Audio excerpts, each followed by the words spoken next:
그냥 말없이 차 한 잔 마실 것 같고, 속으로 여쭙는다면 당신은 누구십니까? 일 것 같아요. 알 수 없는 속이 신비롭고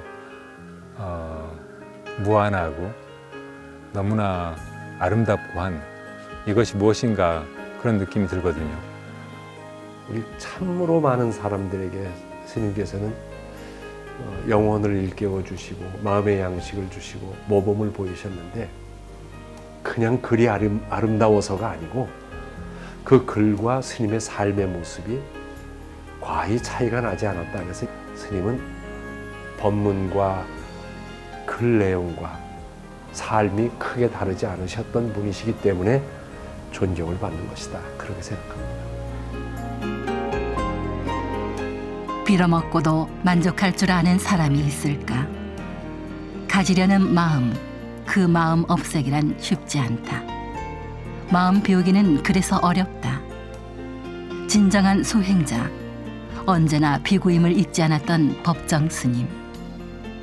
종교를 초월한 사랑과 존경을 받았던 이 시대의 큰 스승. 아름다운 삶의 본보기가 되어주신 그의 자취를 따라가 본다. 근데 우리 스님께서 복장이 딱 정해져 이렇게 행전을 차요. 지금은 스님들이 행전 차시는 분들, 어른 스님들이 거의 안 계시잖아요. 근데 우리 스님은 그냥 항상 행전을 착용하시고,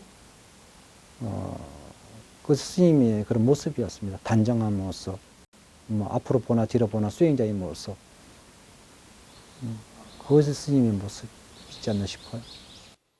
출가하려는 그 결심을 하고 순천 송광사 불이람에서 처음 만나 뵀습니다. 처음 만나 뵀을 때는 굉장히 어떤 눈이 맑으시고 또한 쳐다볼 수 없을 정도의 그러한 어떤 예리함이 있으셨습니다. 근세의 큰 스승이신 효봉 스님께 출가를 허락받은 날, 삭발하고 목무릇을 입고 나니 홀홀 날듯 어찌나 기분이 좋던지 그 길로 종로통을 한 바퀴 돌고 오셨다고 한다. 진리를 구하고 진정한 자유를 찾고자 하는 법정 스님의 간절한 마음은 스스로에게 엄격한 수행으로 차곡차곡 채워졌다. 스님께서는 또 우리 노스님, 효자, 봉자, 노스님을 시봉하면서 그런 교훈을 받으셨다고 얘기 들었습니다. 그 일하러 상계사에서 우리 노스님을 모시고 시봉할 때인데, 그 당시는 이제 탁발을 해서 마을에 가서 탁발해서 돌아와서 공양을 지어야 되는데 공양 시간을 놓쳐버리셨대요.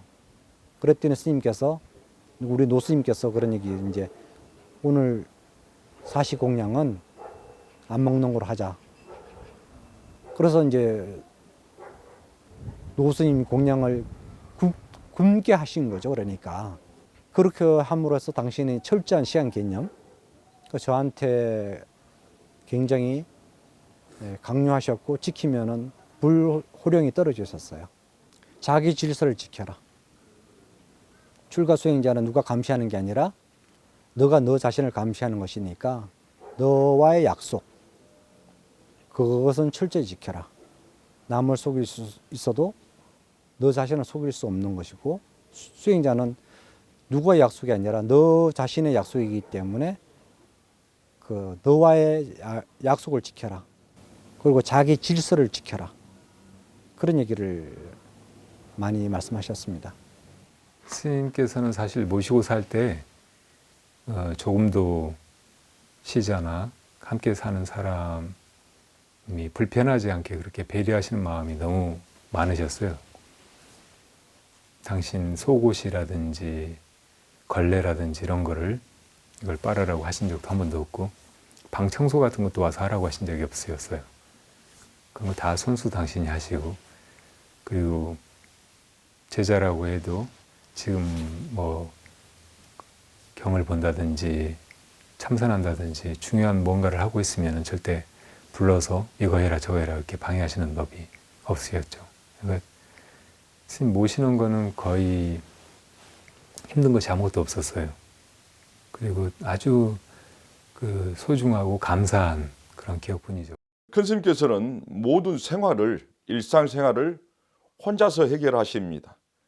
부엌에 불을 떼시더라도 항상 이 당신께서, 큰 스님께서 직접 그렇게 하셨습니다.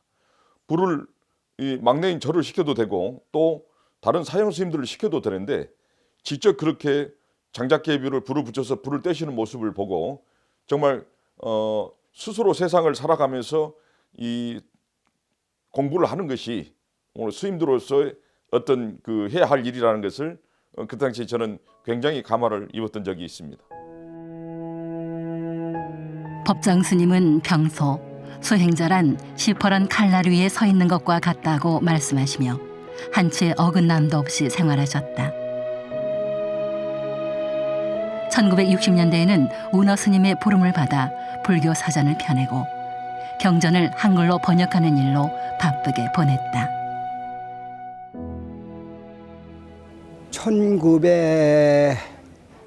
1959년도에 법정 큰 스님을 처음 배웠는데 이 해인사에서 자원 큰 스님께서 계실 때 자원 큰 스님께서 법정 스님께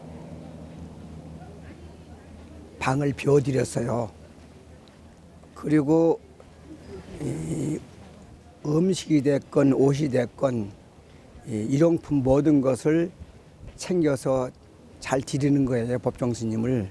근데 그때는 법정 스님께서는 그 예불도 제때 안 나오시고 또 마당 소지하러도 제때 안 나오시고 고향하러도 잘 안 나오셔요.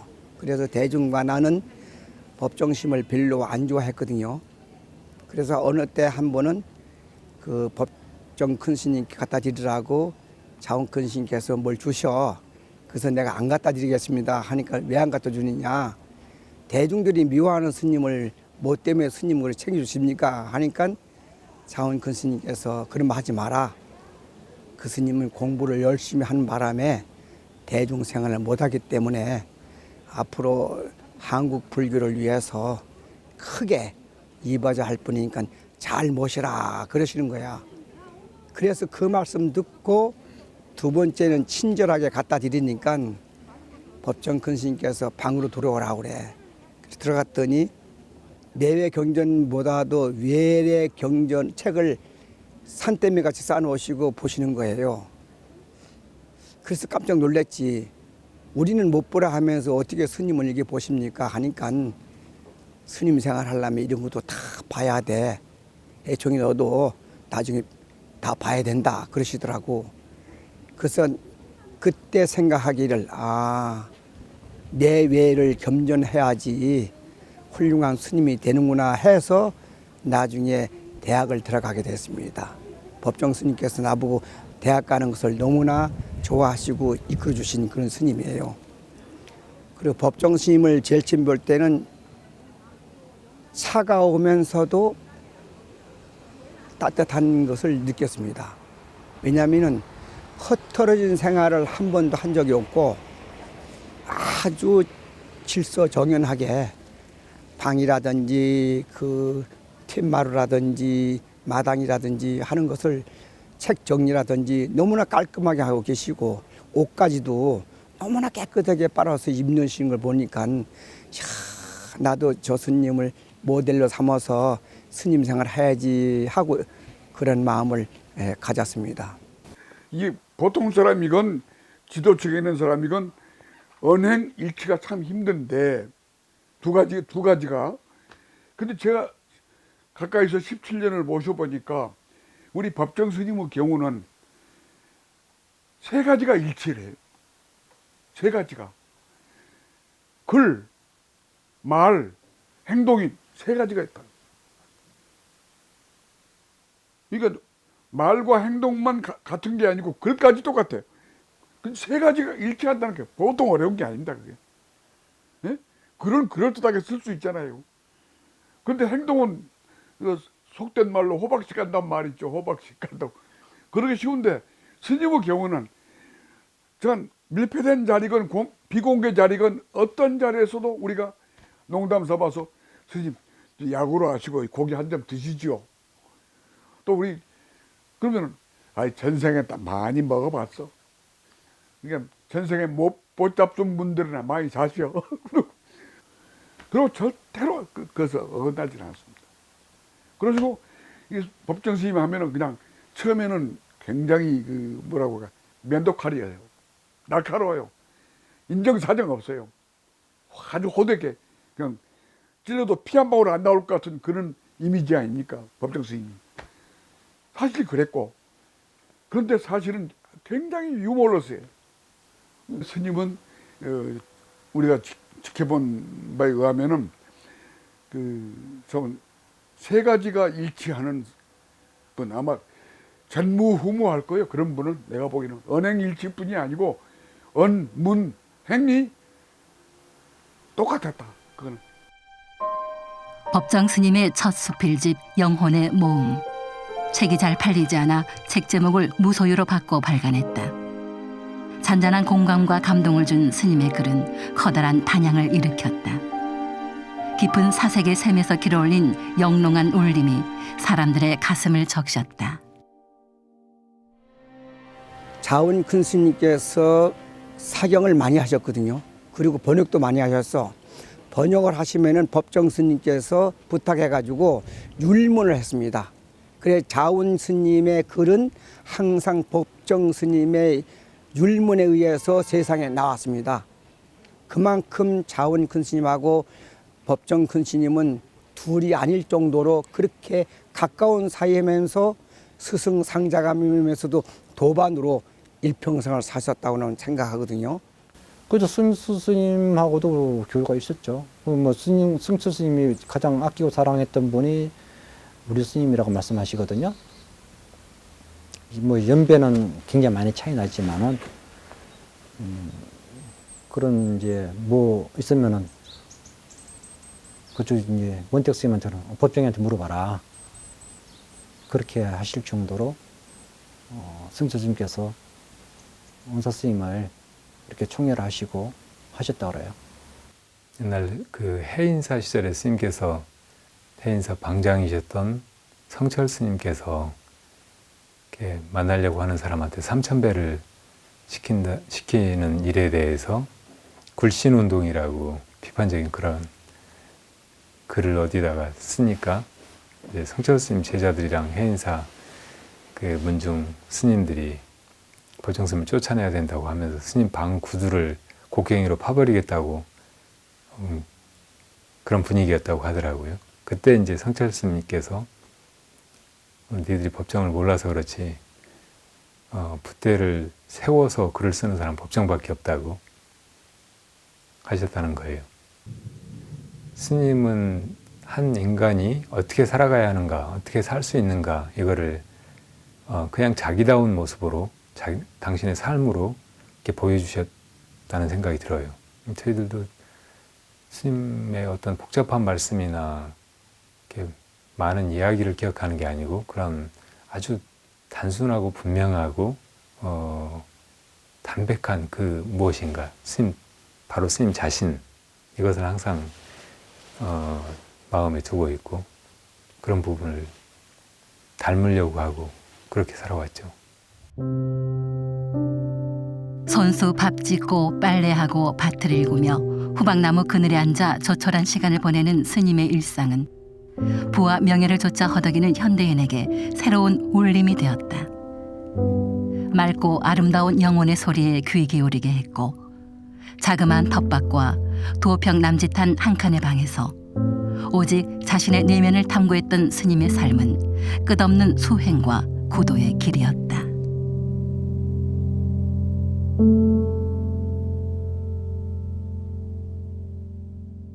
우리 일반인들이 공감대를 같이 소유할 수 있는, 느낄 수 있는 그런 시사성이 있는 또 남들이 못할 말씀을 스님이 대신 종교인이니까 그야말로 뭐 어디에 걸림이 없으니까 그런 대변할 수 있는 살아있는 정신 지도자 그런 개념으로 많이 하셨기 때문에 또 속 시원하게 내가 하고 싶은 얘기를 우리가 함부로 못하는 부분들을 스님께서는 하셨지 않습니까?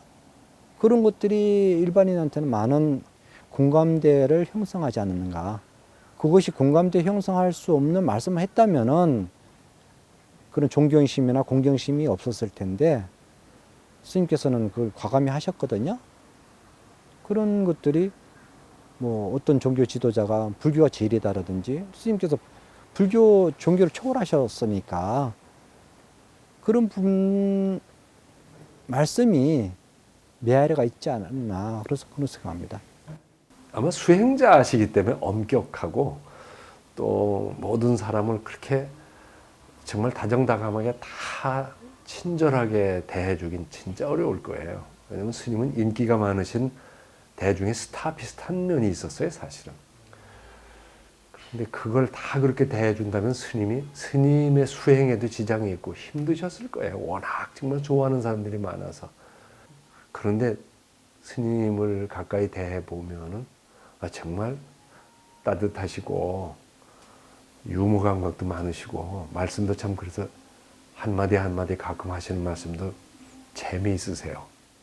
그래서 인간적인 어떤 매력도 많은 사람들이 글과 함께 느꼈지 않았을까. 사실 법정 스님이 살아온 세월 또 법정 스님이 하신 일 이런 것을 우리가 함께 정말 깊이 생각해 본다면은 그 반열에 계신 분이 법정 스님이십니다. 나는 기도를 하고 날 때 항상 법정 스님에 대한 기도를 하는데 법정 스님은 부처님 되셨습니다. 이러면서 절을 합니다. 가장 큰 무게가 뭐냐? 법정 스님은 언행, 필행, 근치하셨다는 거예요. 그 말씀을 꼭 드리고 싶습니다. 언행일치 어렵죠. 필행일치 어렵죠.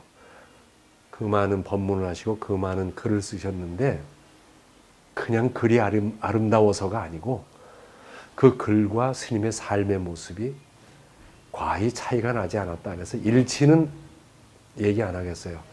저는 근치라는 말씀을 드립니다.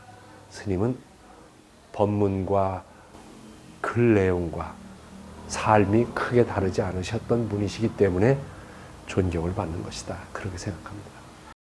누가 사진 찍자고 그러면은 안 찍었거든요. 내가 모델이 아니다 이거야. 근데 이 맑고 향기롭게 하면서 스님 저 사진 좀 찍은 게 좀 소원인데 저분은 저걸 가보로 여길 거요. 스님은 아무것도 아니지만 한 번 좀 베풀어 주셔야지. 스님 뭐 사진 찍으면 달아집니까? 그 조금씩 문을 여셔가지고 증명 사진 찍을 사람 다 봐. 또 이제 찍었으면 가. 또 다른 사람 또 증명사진 필요한 사람 오시오. 빨리 와. 10분 이상 안 돼. 빨리 와요. 이래가지고 다 사진 찍어주시고. 그러니까 얼마큼 바닥으로 내려오셨냐. 맑고 향기롭게 하면서 완전히 달라지셨어요. 정말 아주 푸근하게 시골 외삼촌 같은 그런 면모가 막 나오시더라고. 이제 스님이 오시면 저 지금 진영각인 그 행지실에서 머물다가 이렇게 차담을 하고 또 회의를 하고 있는데 그 바깥에 이제 신도분들이 이렇게 이제 오시면은 법정 스님 얼굴을 조금이라도 이렇게 보고 싶어서 기웃기웃 거려요.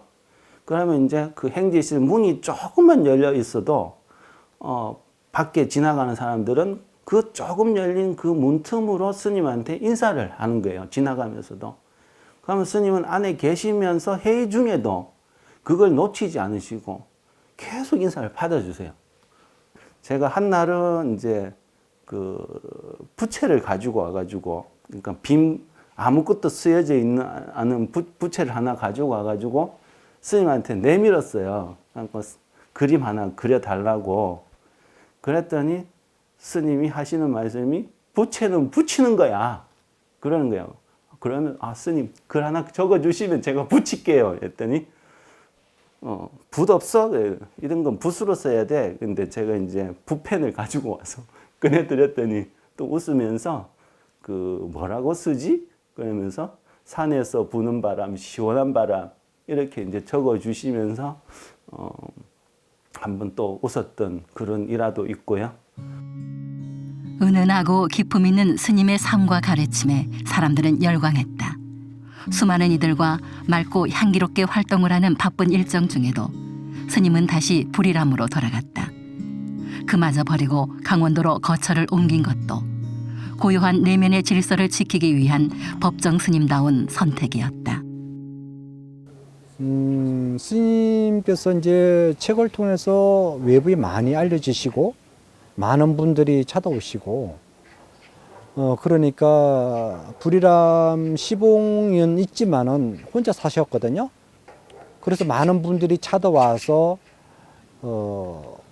하니까 당신의 수행하기가 굉장히 방해롭고 하시니까 심지어 신발을 옮겨놓고 없는 것처럼 지내시기도 하고 그러다가 이제 스님께서 강원도로 우리가 말하면 언거를 하시게 된 거죠. 당신이 그런 얘기를 하셨습니다. 내가 뭐 이렇게 글을 써서 불러드린 건 아니지만은 찾아오는 사람들을 어떻게 제지할 수 있는 방법은 없으니까 내가 자리를 피하는 거다. 그런 얘기를 하셨습니다. 스님은 핸드폰도 없지, 그 오두막에도 전화도 없지, 주소도 모르지, 연락할 길이 없어요. 20일 만에 스님이 나타나셨어. 아니 스님 도대체 어떻게 된 겁니까? 그랬더니 그때 그 개울에서 미끄러지자고 이 머리를 다쳤어요.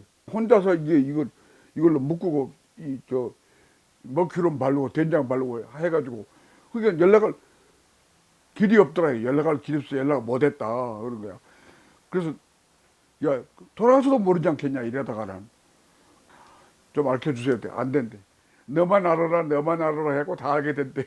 그러니까 절대로 안 되고 만약에 나 따라서 알게 되면은 내가 또 이사 갈 테니까 나 귀찮게 하지 마라. 딱 그러시는 거예요. 근데 큰 스님께서는 뭐 이 평소에도 그 명예와 또 부와 또한 어떤 직책을 원하지 않으셨습니다. 그래서 평생을 정말 이 주지직 한번 맡지 않으시고 또한 그렇게 뭐 고급스러운 그런 곳에서 주무시지 않을 정도로의 그렇게 청빈함을 몸소 실천하셨습니다. 법정 스님과의 인연도 그렇게 사람들 속에 사라질 수 없는 어떤 것으로 자리 잡아서 사람들의 길을 밝혀주는 것 같고요. 근데 스님께서 항상 자유롭게 그 누구도 따라가지 않고 당신다운 생애를 살아보였듯이 우리 역시 스님께서 말씀하신 것들을 큰 가르침으로 받아들이되 우리다운 인생을 살아감으로써 스님의 뜻을 이어가야 되지 않나 그런 생각입니다. 뭐 어떻게 형용할 수 없는 심정이었습니다. 뭐 우리 언젠간 헤어지고 만나고 뭐 한다지만은 열반이라는 것 자체는 다시 뵐 수 없는 거잖아요. 살아계시면 어딘 쳐다뵐 수도 있고 만날 수도 있지만은 돌아가시면은 가장 안타까워서 마음속에는 존재하겠지만은 대화가 안 된다는 거. 여쭤보면은 한마디 해주실 수 있는 분이 안 계시다는 거. 그게 가슴이 아프죠. 맑은 글로 세상 사람들의 마음을 어루만져 주신 법정 스님. 엄혹한 유신 시절에는 양심적인 지식인들과 교류하며 인권 유린에 항의하고 수많은 글들을 통해 시대의 아픔과 함께했다. 은사인 효봉 스님의 정진력을 이어 한순간도 거리낄 것 없이 정정진하셨고 나는 누구인가? 어떻게 살아갈 것인가? 그 근원적 물음 앞에서 묻고 또 물으며 답을 찾고 답을 보여주셨다. 단출한 살림살이에서 엿보이듯이 스님은 텅 빈 속에서 자연과 우주를 품에 안고 사셨다. 그 인연과 법향은 불이람에 길상사에 그리고 우리들의 마음 안에 아직도 그윽하다. 감히 범접을 할 수 없는 그 스님의 엄격함이라든지 수행자의 날카로움, 스님의 별명이 억세풀이라고 하셨는데 그런 느낌을 받았습니다. 우리가 꼭 스님을 스승이다 혹은 어른이다 이런 식으로 생각해서가 아니고 그냥 한 인간으로서 정말 잘 사셨던 분, 정말 나도 그렇게 살고 싶은 거울 같은 삶을 보여주신 분, 이렇게 생각해서 스님을 더 친근하게 느끼고 스님을 잊지 말고 기리고 그렇게 살았으면 좋겠다는 생각이 들어요. 법정 큰 스님께 나는 출가해야 되겠다는 마음을 먹고 그렇게 이 순천 송광사 불일함에 직접 찾아갔었습니다. 큰 스님 밑으로 출가하고 싶습니다. 그렇게 말씀드렸더니 나는 상자를 받지 않는다고 말씀하셨습니다. 상자 한 병에 지옥이 한 번인데 어찌 많은 상자를 받을 수 있겠는가? 그래서 난 상자를 받지 않는다 그렇게 말씀하셨습니다. 어디에도 얽매이지 않는 진리와 자유를 찾아 출가한 법정 스님. 평생 그 결기를 잃지 않고 스스로를 거울 삼아 홀로 매섭게 수행했다. 그래서 종교를 초월해 아름다운 우정을 나눈 이혜인 수녀님은 스님을 가리켜 늘 푸르름을 잃지 않고 꼿꼿하게 서 있는 소나무라고 했나 보다.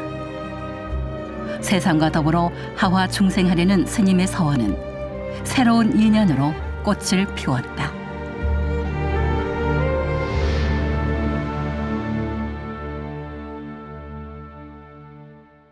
근데 이 법정 스님의 경우는 그 김영한 보살하고 LA 고려사에서 처음 만난 게 일면식도 없는 보살이, 요정 주인 보살이 무소유라는 글 읽고서 감동해가지고 그 찾아갔잖아요. 절로 찾아가지고 처음 인사를 한 거예요. 그 자리에서 스님, 제가 서울에 이러한 요정을 가지고 있는 주인입니다. 그 땅이 좀 넓고 거물도 있고 그런데 그거를 스님께 시주할 테니 절로 좀 만들어 주십시오. 그러니까 스님이 깜짝 놀랐. 그 나한테는 적당하지 않으니까 다른 좋은 분 많으니까 다른 분 드리라고. 그날부터 신랑이가 벌어졌는데 이게 장장 10년을 받으시오. 못 받겠다. 받으세요. 못 받겠다.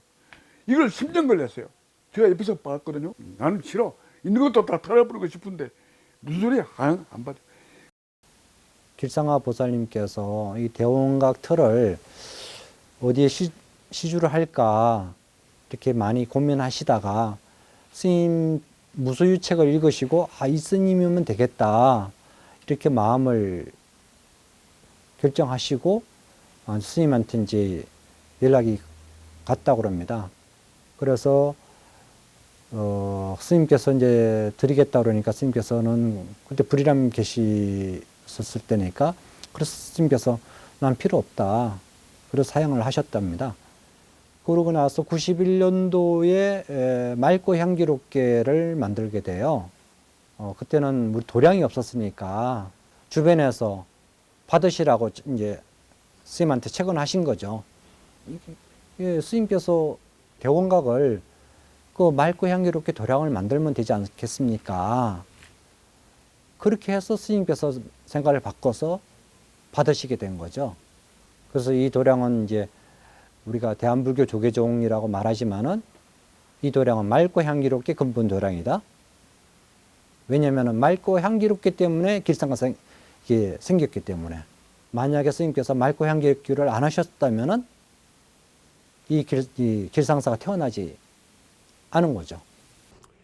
불이람 시절 겨울이면은 손수 끓여먹는 자취생활이 지겨워서 1987년 겨울부터 로스앤젤레스에 있는 송광사 부는 고려사에 가서 한 서너 달씩 지내다 온 적이 있습니다. 한 4, 5년을 그렇게 지냈는데 제가 그 LA에 머물러 있는 동안에 대원각 주인이었던 그 김영한 그 보살님을 거기서 이제 만나게 됐습니다. 고려사의 그 화주 보살인 대도행 보살님을 통해서 만나게 됐어요. 이 무렵부터 이 요정인 대원각을 절로 만들었으면 하는 말이 오고 갔습니다. 그러나 저는 천성이 번거로운 일에 얽혀들기가 싫어서 마음을 내지 않았습니다. 그러다가 이제 강원도로 거처를 옮겨 살게 됐는데 한 해 겨울 정진하면서 가만히 생각하니까 세상에 어떤 그 도움이 될 만한 일이 없을까. 내 역량이 허락하는 한에서 내가 도울 만한 일이 없을까. 이 생각 저 생각하다가 이제 맑고 향기롭게 살아기 운동이 시작된 겁니다. 그때 종로에 사무실을 얻어서 쓰고 있었는데 그때마다 구체적인 어떤 도량이 있었으면 하는 그런 염원이 있었습니다. 이래서 결국 이제 이 대원각을 절로 만들자는 뜻에 제가 동의하게 됐습니다. 그래서 간절한 마음으로 제가 기도 끝에 이런 발언을 했습니다. 길상사가 맑고 향기로운 도량이 되게 하소서. 도량에 몸담아 사는 스님들과 신도들, 이 도량을 의지해 드나드는 신도들까지도 한마음 한뜻이 되어 이 흐리고 거친 세상에 맑고 향기로운 도량을 이루게 하소서. 좋은 스님들과 신도들이 모여서 여법하고 길상스러운 도량을 이루게 하며 안팎으로 외워하는 불자들이 불보살의 가호 아래 복된 나날을 이루게 하소서. 이런 제가 축원을 오늘 아침도 했습니다. 이런 그 제 염원은 제가 앞으로 살아있는 한, 또 이 길상사를 존속하는 한 계속 이어질 것입니다. 천억 상당의 대원각을 아무런 조건 없이 시주한 김영한 보살. 한때 백석 시인과 아름다운 사랑을 나눴고 가난에 내몰려 기생이 되고 사업으로 엄청난 재산도 모았지만 법정 스님의 무소유 사상을 접하고는 모든 것을 내려놓았다. 무주상의 깨끗한 마음이 부처님의 삼보 정제로 재탄생한 것이다. 욕망의 노랫가락과 웃음소리는 범종소리와 풍경소리로 바뀌어 장엄한 수행 도량으로 거듭났다. 권력을 가진 이들의 오욕칠정으로 떠들썩했던 곳이 고요하고 평화로운 도량으로 탈바꿈했다. 성모 마리아상을 닮은 관음상마저 종교의 벽을 허물며 자비와 미소로 우리를 인도한다. 길상사는 이름처럼 복되고 상서로운 곳이 되었다.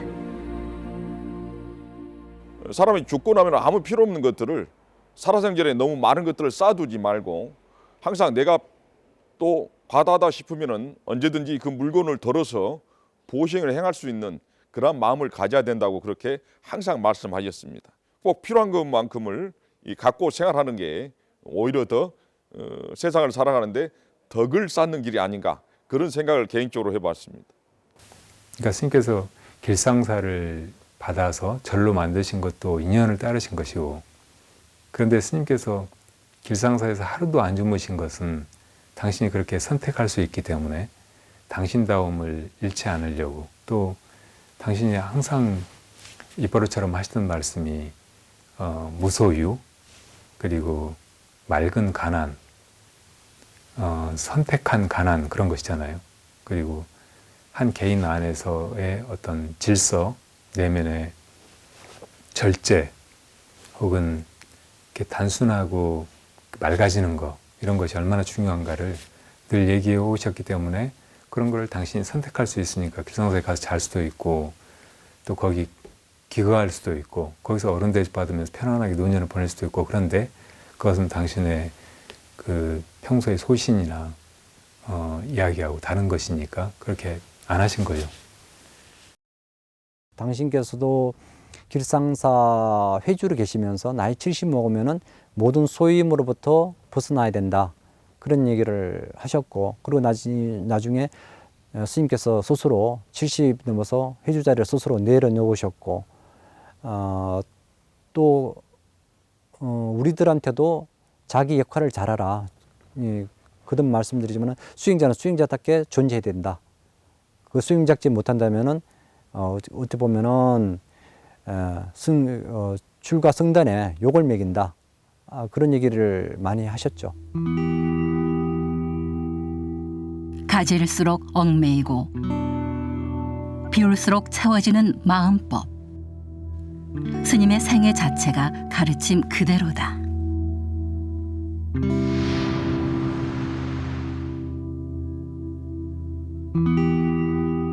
나는 가끔 사람들에게 무소유를 현대의 경전이라고까지 얘기합니다.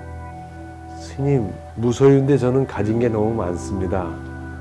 어떤 면에서 우문이죠. 무소유라는 것은 갖지 말라는 게 아니고 열심히 일하고 돈 많이 벌 때 필요한 것 이상 가지려고 하지 말고 또 많이 가졌으면 좀 나누고 물건에 매이지 말고 돈에 매이지 말고 좀 자유로운 그런 정신이 무소유 정신일 거 아닙니까? 스님은 저한테 반말을 안 하셨어요. 항상 존대를 하셨어요. 그것도 참 난 지금 이상하게 생각해요. 그래서 무소유라는 것이 그런 것이 갖지 말라는 것이 아니라 필요 이상의 것을 갖기 위해서 너무 힘들어하지 말라는 거. 그리고 가졌으면 혹시 필요 이상으로 가졌다고 생각하면 나누라는 것. 그러니까 가진 것에 너무 기대거나 편리함 또는 너무나 맛있는 것, 너무나 좋은 것 이것을 가지려는 욕심을 덜 내지요. 그래서 난 불편한 걸 즐기고 사는 것만도 난 스님의 가르침을 지금도 잘 실천하려고 노력한다 생각해요. 스님은 사석에서나 공개된 자석에서도 가난하게 살라는 게 아니다 이거예요. 자꾸 오해를 한다고 사람. 빈털터로 살라는 게 아니다. 정당하게 열심히 일해서 아주 올바른 직업 가지고 벌어서 잘 살아라 이게야. 단 필요 없는데 쌓아놓고 살지 말고 나눠주고 살아라. 무소유라는 게 거지로 살라는 얘기가 아니다 이거죠. 우리가 물어보거든요. 아니 무소유 하면 아무것도 없이 그냥 거지로 살란 말입니까? 이 사람들 이거 큰일 날 사람들이네. 나는 그런 뜻이 아니요. 불필요한 거 쌓아두지 말고 내가 열심히 좋은 일 해서 남한테 이익을 주는 일을 해야 그 직업이에요. 올바른 직업. 그래서 당당히 벌어서 여유 있게 살고 맛있게 먹고 잘 입고 깨끗하게 그리고 쌓아두지 말고 빼두지 말고 나눠줘라 이게 나눠줘라. 스님께서는 이제 베푼다는 것보다도 나눔이라고 표현하셨거든요. 베푸는 건 상하가 있는데 나눔이란 것은 수평 관계죠.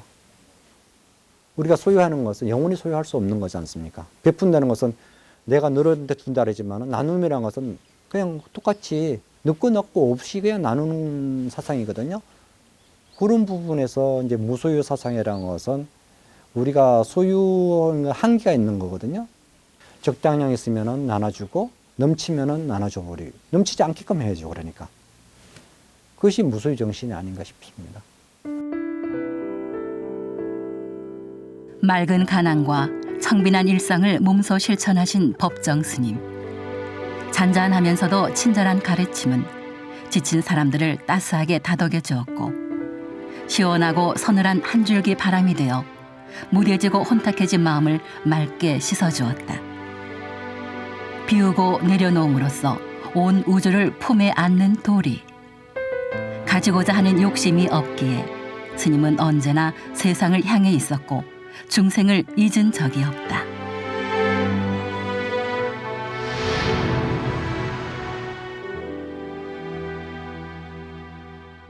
그러다가 이제 강원도로 거처를 옮겨 살게 됐는데 한 해 겨울 정진하면서 가만히 생각하니까 세상에 어떤 그 도움이 될 만한 일이 없을까? 내 역량이 허락하는 한에서 내가 도울 만한 일이 없을까? 이 생각 저 생각하다가 이제 맑고 향기롭게 살아기 운동이 시작된 겁니다.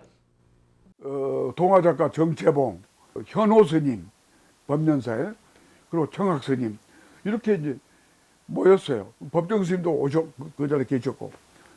근데 그 자리에서 느닷없이 스님께서 이제 그동안에 내가 이 공밥을 먹었는데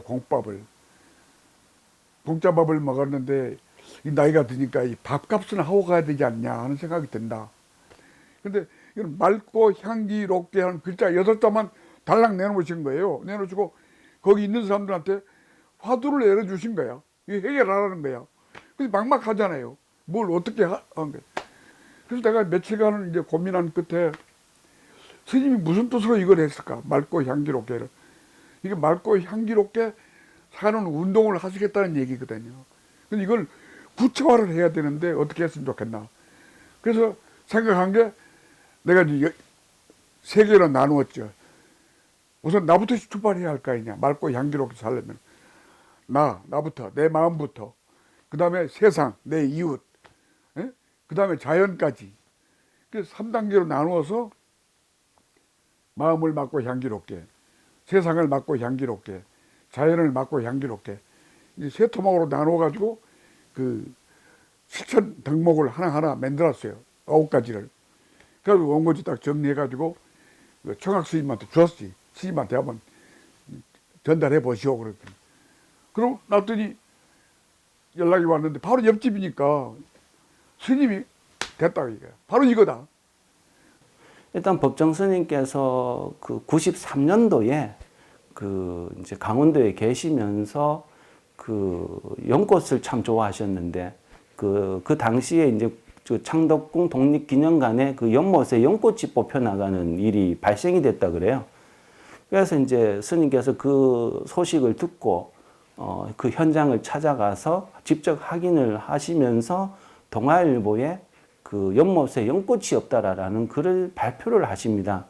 그러면서 그 사연이 이제 그 당시에 대통령님이 김영삼 대통령님인데 김영삼 대통령님이 교회 장로 출신이다 보니까 밑에 있는 그 공무원들이 그 연꽃이 불교를 상징하는 꽃이다라는 이제 인식으로 연꽃을 다 뽑아버린 거죠. 그래서 이제 스님의 그 글을 김영삼 대통령이 보시고 다시 이제 심어라 하는 에피소드도 있고, 그러면서 이제 스님께서 우리 마음에 연꽃을 심는 운동을 해야 되겠다라는 생각을 하셨던 것 같아요. 그래서 그것이 93년 7월이고 또 이제 정식적으로 이제 주변 분들과 이렇게 모임을 가지고 주창을 한 것은 93년 8월이고 정식적으로 94년도에 발족이 되었습니다.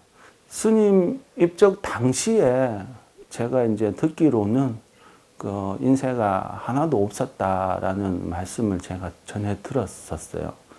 그래서 아무도 모르게 그 스님께서 이제 불효람이 계실 때부터 그 인쇄를 이렇게 받으시면 이렇게 주위 분들에게 그 고등학생이나 대학생들 이렇게 장학금을 이렇게 매번 이렇게 주셨고, 또 초창기에 맑고 향기롭게가 어려웠을 때, 힘들었을 때도 그 스님 인쇄를 또 맑고 향기롭게로 항상 이렇게 환원해 주셨었고요.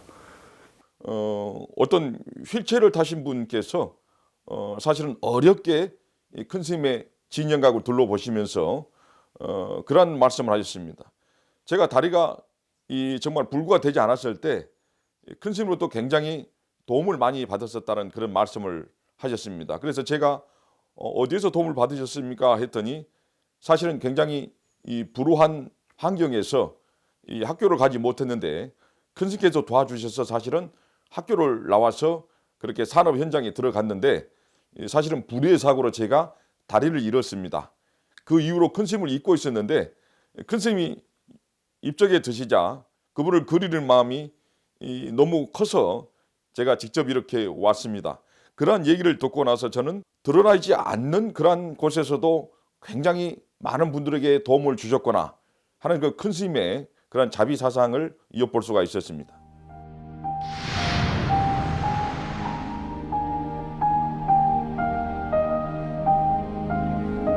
마지막 가는 길에서도 스님은 여지없이 훌훌 털고 가셨다.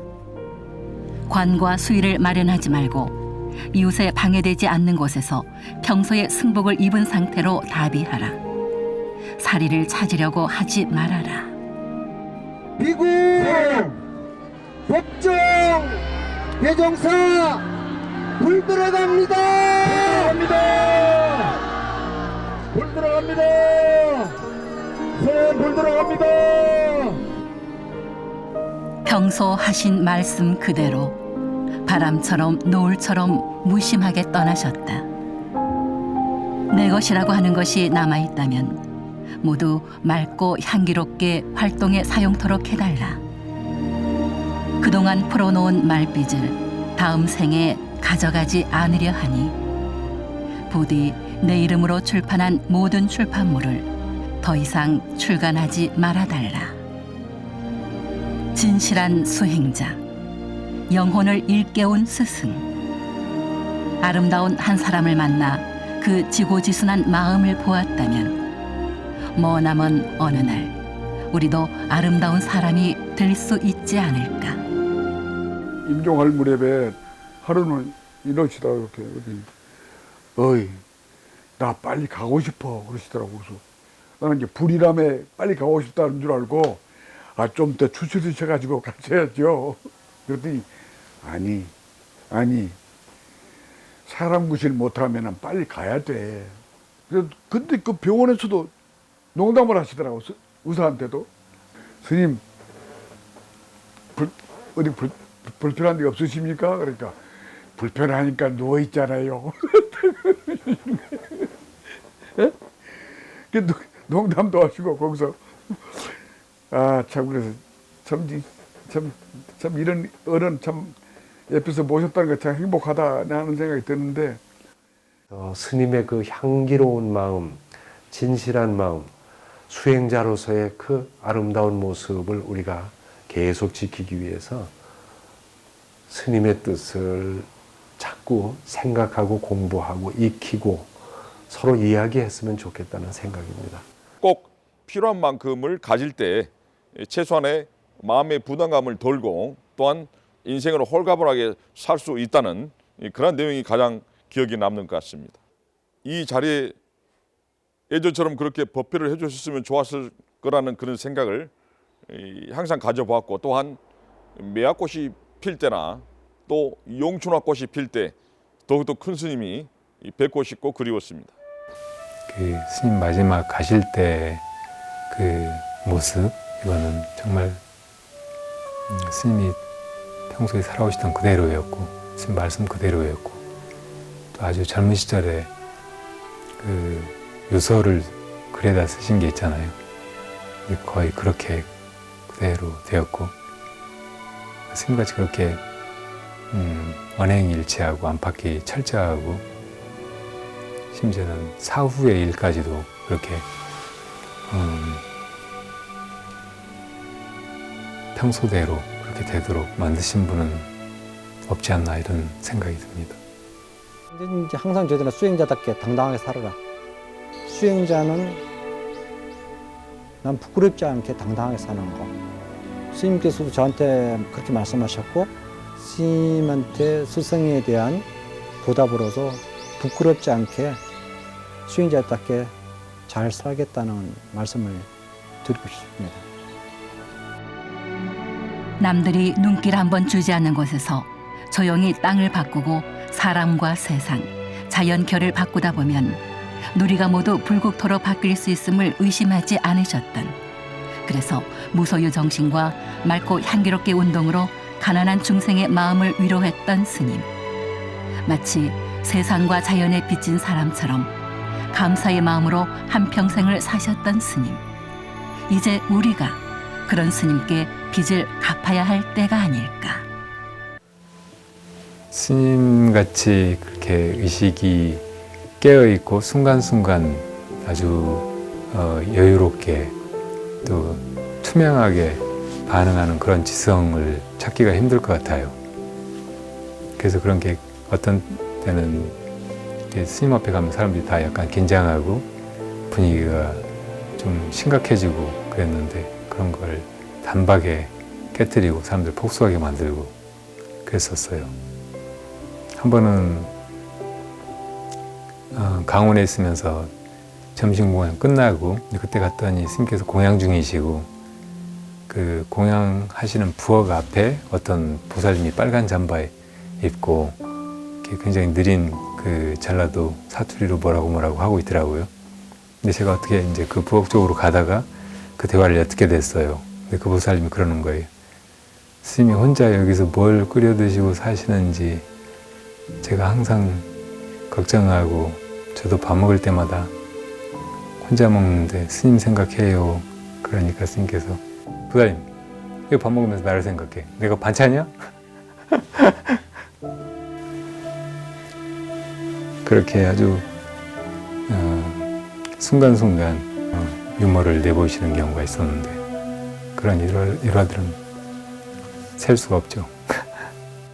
그 다음 날에는 또 전보가 왔는데 돌아가셨다는 전보를 제가 받았어요. 속과 혈연인 마지막 남은 어머니가 돌아가셨음에도 불구하고 가지지 않는 그런 마음, 그 마음의 자세, 그것에 어찌 보면 스님께서는 철저하게 속과의 인연을 끊으시고 수행자의 다운 모습으로서 살아가신 모습으로서 저한테 큰 귀감이 됐고, 저도 그렇게 살아가고 있습니다.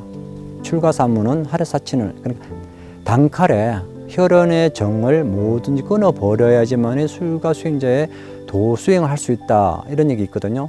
인정이 농후하면 도심소라, 그런 얘기 있거든요. 인정이 많으면 수행할 수 없다, 도 닦는 마음이 성그러진다, 그런 표현이 있듯이 저희 연사 스님은 그게 철저했던 것 같습니다. 속과 인연에 절대 가까이 하지 않으셨고, 또 가지도 않으셨고, 오시더라도 만나지도 않으셨고, 아주 우리가 말하면 인정이 아니라 비정하셨거든요. 어떻게 보면 냉정했죠. 그렇기 때문에 당신이 수행자다운 모습으로 이렇게 살아오셨지 않는가 싶습니다. 처음에 상자를 받지 않으시겠다고 말씀하시면서 당신께서 단호히 말씀하셨습니다. 자네가 과연 부처님과 인연이 있는가 없는가는 행자생활을 3년 정도로 해야만이 알 수가 있다. 그 3년 행자생활을 마치고 나면 그때 다시 한번 내가 생각을 해보겠다. 그렇게 말씀을 하셨습니다. 3년째 접어들면서 이제 그때쯤에서 저에게 한 번은 용돈을 주신 적이 있습니다. 그러면서 남은 1년 행자생활을 몸 건강히 잘하고 나와의 인연이 되자 하는 말씀을 듣고 정말 뛸 듯이 굉장히 기뻤던 기억이 납니다. 삶이 기막히게 아름답다는 것을 알고 있는가? 기쁘게 새벽을 맞이하고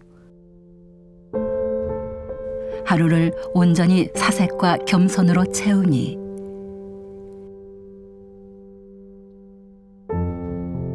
자신만의 색깔로 하루 이틀 그 숱한 세월을 새롭게 열어가신 법정 스님은 새롭게 하지 않을 거라면 나서지도 않으셨다. 물론 출가 전에 스님 책을 읽고 이제 스님을 생각하고 출가를 했지만은 그 당시 이제 행자로서 그 이제 은사 스님을 이제 정할 시기가 언제냐면 행자 생활을 다 마친 다음에 은사 스님을 정하게 되거든요. 근데 그 당시만 해도 행자를 오랫동안 시봉을 시키지 않았습니다. 3개월 단위로 이렇게 끊었거든요. 3개월 하면 딴 행자가 바뀌어서 스님 시봉하고, 딴 행자가 3개월 끝나면 또 그런 식으로 이제 로테이션으로 돌아가면서 스님 시봉하게 되는데, 저도 이제 3개월로 올라왔다가 시봉 이제 3개월 끝나는 날 스님한테 말씀드렸죠. 내일부터는 스님 못 올라옵니다. 그랬더니 스님께서 하신 얘기가, 행자님 계속 다니십시오. 원주 스님한테 말씀드릴 테니까 앞으로 계속 다니라고. 그렇게 해서 이제 그때부터 스님 시봉이 돼버린 겁니다. 그렇게 해서 이제 개 받을 때까지 계속 행자로서 스님 시봉을 하게 됐죠. 마지막 행자 생활 다 끝나고 나서 은사 스님 정할 때 돼서 이제 인사드리는데 이제 스님 저 은사 스님을 해주십시오, 허락해 주십시오 이렇게 말씀드렸더니 스님께서 하신 얘기가, 당연히 거절할 줄을 저는 알았거든요. 왜냐하면 그 전에 숱하게 많은 분들이 와서 다 거절을 당했으니까 당연히 저도 거절을 하지 않을까 이런 생각하고, 안 되면은 내년 또 하지, 그런 각오로서 일단 말씀을 드렸습니다. 그랬더니 의외로 스님께서 그동안 수고 많았다 그러면서 허락을 해주셨어요. 그런 인연 이후로 이제 스님하고 인연이 된 거죠. 스님의 상자가 된 것이죠. 그래서 스님의 그 인상이라는 것은 항상 시푸른 칼날 같고 어디에 번점할 수 없는 그런 당당하고 그런 모습으로서 각인되어 있죠. 한 번은 스님께서 미국 LA의 한국절 고려사라는 데 가서 겨울을 지내다 오시겠다고 저를 저한테 이렇게 맡겨놓고 떠나신 적이 있으셨어요. 제가 이제 나중에 스님께서 돌아오셔서 봐도 크게 잘못되거나 부끄럽지 않게 지내려고 이제 혼자 애를 썼는데 어느 날 찬장에 그릇들을 꺼내서 다 닦아 놓으려고 하다가 스님 쓰던 밥그릇을 깨버린 거예요. 너무 이제 놀라고 당황스러워서 며칠을 고민했어요. 이걸 스님께 편지를 드려가지고 알려야 되나, 어떻게 사죄를 해야 되나. 그때 이제 부리람 하사당, 그러니까 딱 2칸짜리 집인데 한 방에 이제 제가 기억하고 있었고 그 옆에 부엌이에요. 그런데 그 부엌에 장이랑 찬장, 뭐 이렇게 마루 이런 것들이 그다지 깨끗하지가 않았어요. 끄름도 않고. 그래서 이제 제가 거기를 대대적으로 수리를 하기 시작했어요. 벽 허물어지는 데도 때우고 또 장을 2개나 짰어요. 그래서 이제 그릇들도 깨끗하게 정리해두고 그리고 여기저기 이제 청소도 하고 페인트도 필요한 데는 칠하고 이 정도 하면은 조금 사죄가 될까 이렇게 생각하고 왔는데 스님께서 돌아오셔가지고 문을 열어보시더니 너무 좋아하시더라고요. 깨끗하다고, 잘했다고. 그래서 이제 제가 그릇 깨뜨렸다는 말씀을 드렸더니 그릇은 다 때 되면 깨지는 거지 하시고 아무렇지도 않게 그냥 받아들이시더라고요. 그런데 이제 며칠 지나면서 스님께서 하루는 이 장은 여기 꼭 필요치 않으니까 어디 큰절이나 다른 사람이 쓰게 갖다 줬으면 좋겠다고 하시더라고요. 그래서 이제 속으로는 다른 사람들은 보고 다 그 장이 아주 잘 만들었다고 칭찬하고 그래서 이제 스님 잘 쓰시면 좋겠다는 생각이었는데 이제 어디 줘버리라고 해서 조금 서운한 생각도 들었어요. 그래도 이제 스님 말씀이니까 저다가 큰절에 그 공양간에 갖다 놨더니 그 공양주 보살님이랑 너무 좋아하더라고요. 그리고 며칠 지났는데 또 스님이 다른 장도 다른 데 줘버리라고 하시는 거예요. 그러니까 그때는 좀 많이 서운한 생각이 들었어요. 그러니까 이제 나중에 정말 화가 났어요. 나를 실험하시는 것 같기도 하고. 그래서 이제 그걸 어디 딱히 둘 데도 없더라고요. 큰절에 갖다 둔다고 해도. 그래서 지게에다 지고 산 위로 올라가서 그 앞 조계산이 잘 보이는 전망대 같은 데가 있었거든요. 근데 그 자리에다 그걸 놔뒀어요. 누가 지나가다가 산 볼 때 거기라도 앉아서 보면 좋겠다 싶어서. 근데 나중에 스님께서 그걸 가서 보셨나 봐요. 그럼 그걸 왜 거기 뒀냐고 다른 데 누구 줘버리든지 없애라고 하시는 거예요. 그땐 정말 이제 화가 나서 도끼를 들고 가서 다 깨서 그냥 산에다 던져버렸어요. 근데 그렇게 산에다 막 팽개치는데 너무 후련한 거예요. 그리고 그렇게 던지면서 깨달았어요. 아, 내가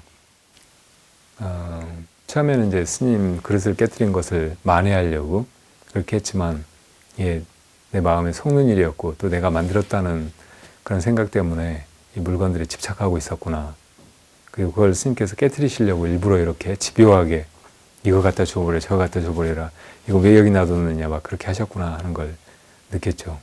그리고 사실 나중에 이제 지내면서 제가 돌아보니까 그 자기가 가진 물건 혹은 자기가 만든 무엇인가에 대한 그런 애착이 그때 아주 통쾌하게 깨져버렸다는 자각이 들더라고요. 사실 1년에 2번 정도 저희 상자 스님들과 큰 스님께서 부리람에 모여서 같이 공양을 하면서 그렇게 큰 스님의 또 경책이나 또한 어떤 서로 담소를 나눌 그런 계기가 있었습니다. 큰 스님께서 하늘의 별을 굉장히 좋아하셨습니다. 밤이 되면은 별자리나 인공위성을 찾기 뭐 그런 것들을 굉장히 좀 즐겨하셨죠. 그래서 저희들도 그에 따라서 그렇게 상자 스님들이 누워서 하늘을 보고 별자리를 찾았던 그런 기억이 납니다. 불이라면서 바라본 밤하늘의 아름다움을 이 상자분들에게 보여주고 싶어서 아마 그렇게 하셨을 수도 있습니다. 네. 스님은 자연을 닮았다. 때가 되면 새순을 돋우고 때가 되면 잎을 떨구는 나무를 닮았다. 모든 품을 수 있는 산처럼 넉넉하고 미련 없이 흘려보내는 계곡처럼 무심한 삶. 자연을 가까이 하며 자연과 하나 되고자 했다. 여기 봄 되면 여행 가시잖아요. 어디로 가냐? 제일 먼저 가시는 게 섬진강 그 홍상리 그 여사가 하는 매화 마을 있잖아요. 거기 꼭 가죠. 매화꽃 피기 시작하면 바로 가신다고. 그 조그만 차 자기가 운전하시고. 근데 거기 가서 저한테 2번이나 술을 사서 택배로 보내신 분이에요. 매실주를 사서 그냥 비료 포대 같은 걸로 싸고 또 싸고 해가지고 택배로 보내신 거예요. 소포로. 그 2번을 제가 그 매실주를 스님한테 받아 먹어봤는데 거기서 보내주셔. 딴 데서는 한 적이 없고 그 매실 농장에 가서 거기서 담가놓은 매실주를 사서 저 우편으로 2번을 보내주셨는데 그리고 참 소탈하시고 심지어는 어디 법회 가면은 학생들이 아주머니들이 부사들이 책을 사가지고 오잖아요. 스님 책을. 그래가지고 스님 사인 좀 해주세요. 무슨 사인? 또 그것도 일종의 유머인도 모르겠어요. 뭘 써달라고 그러면 한 말씀, 한 말씀 됐어요. 그러신 분이고 길상사 문 연 날로부터 돌아가시기 전까지 단 하루도 길상사를 주무신 적이 없어요. 당신을 위해서 방 하나 만들어 놨거든요. 행지실이라고 쫙 꼭대기에. 근데 거기서 사람만 만나고 일 보고 대화하고는 딱 보따서 가셔요. 밤중이라도 밤 9시 반, 10시 반에도 가. 절대 안 주무셔요. 근데 내 절 개인절이 아니다 이거예요. 그래서 이제 하루는 좀 늦게 미행을 했다고 내가. 미행을 했는데 그 평창 휴게소에서 차를 세우니까 나도 세우고 이제 화장실 가시나 보다. 그러고 오시겠지. 10분, 20분 안 오죠. 그러다 30분 이상 돼도 안 오고 이상하다. 가보니까 차는 딱 잠겨져 있고 보니까 뒤로 나가는 샘문이 있더라고요. 그 샘문으로 걸어 나가셔버린 거야. 그래서 거기서 택시를 잡았는지 뭐였는지 모르지. 차를 세워놔버렸어. 아예. 벌써 눈치채신 거야. 뭔가 따라온다 누가. 그러니까 차를 세워놔버리니까 기자들도 다 실패한 거야. 그래서 살아계실 때는 못 가봤어요. 오두막을. 돌아가시는 후에 가서 이제 거기 애지중지 하시는 그 철쭉나무에다가 그 유골 땡 둘러서 묻어드리고. 나만이 알고 있는 일화, 스님이 광고 모델이 될 뻔한 일이 있어요.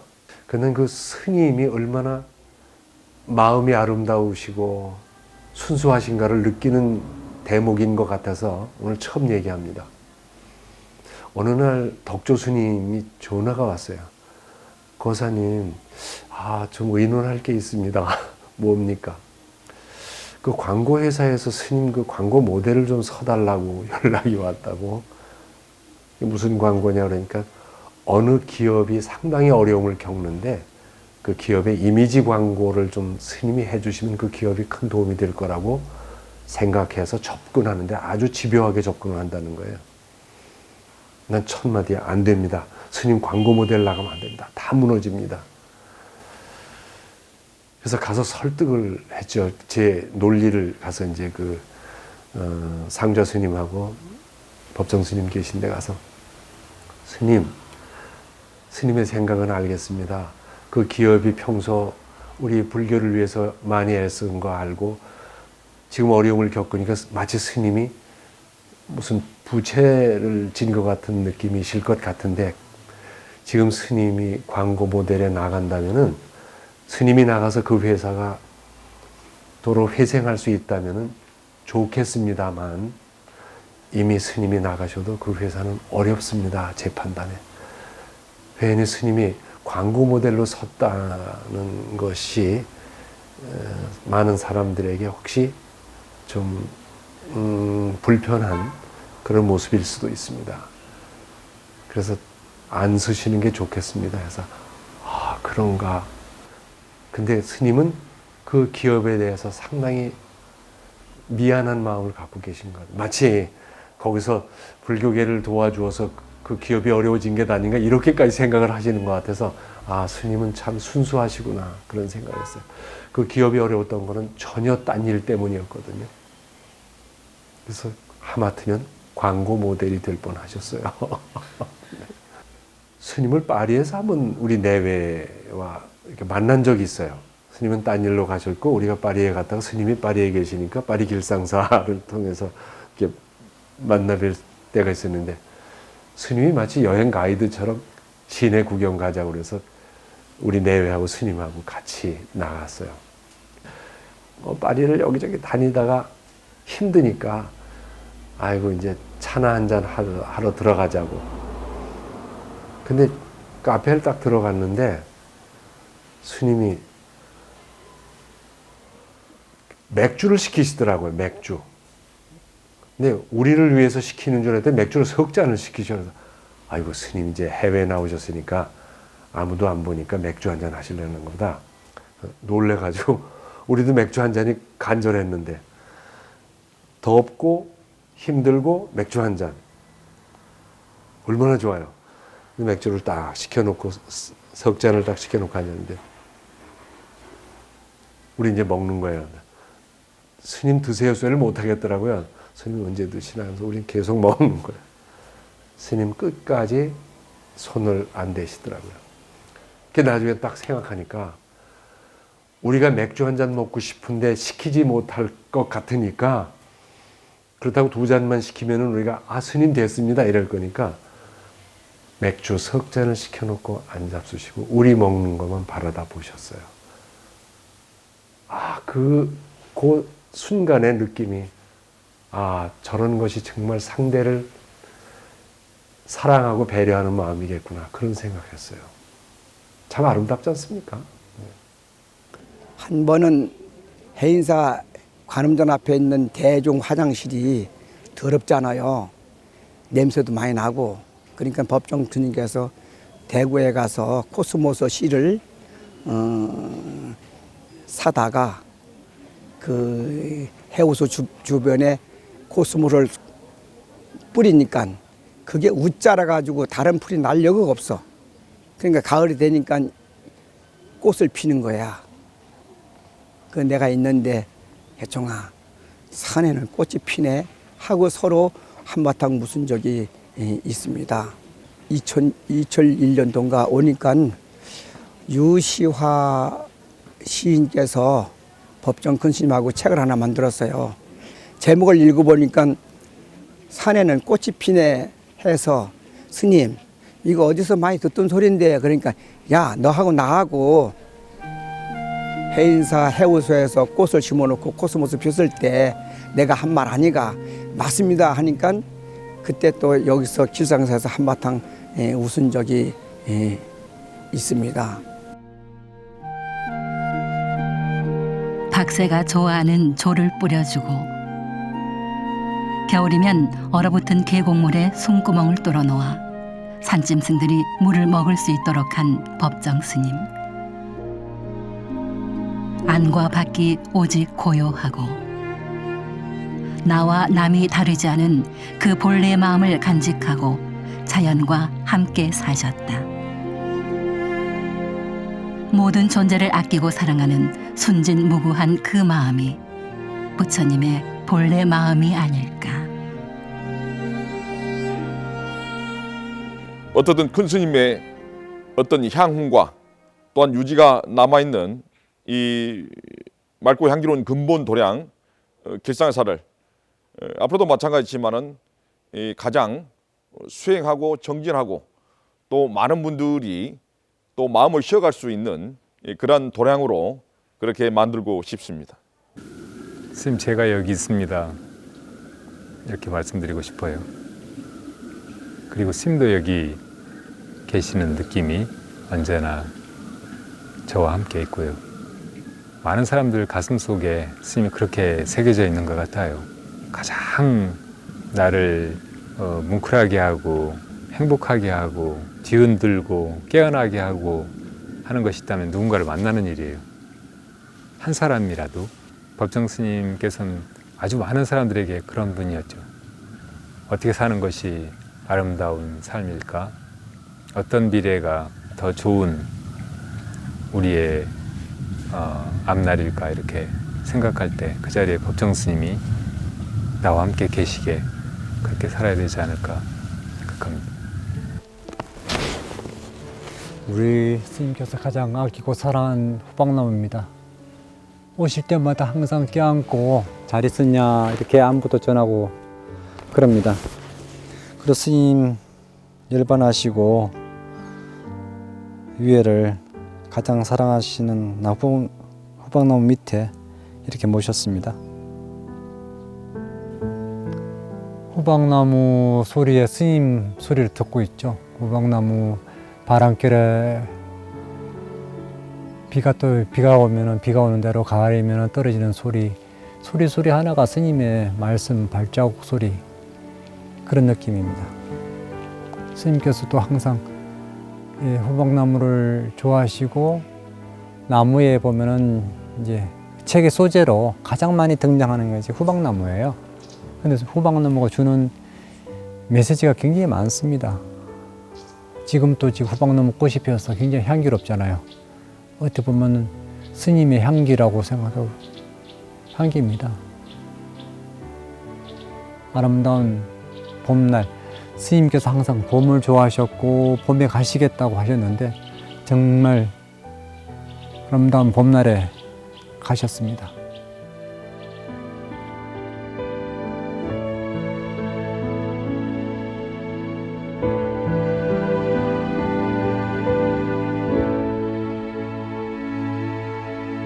혼탁한 이 세상에서 맑고 아름다운 스승을 만날 수 있었으니 그것만으로도 참으로 감사한 인연이다.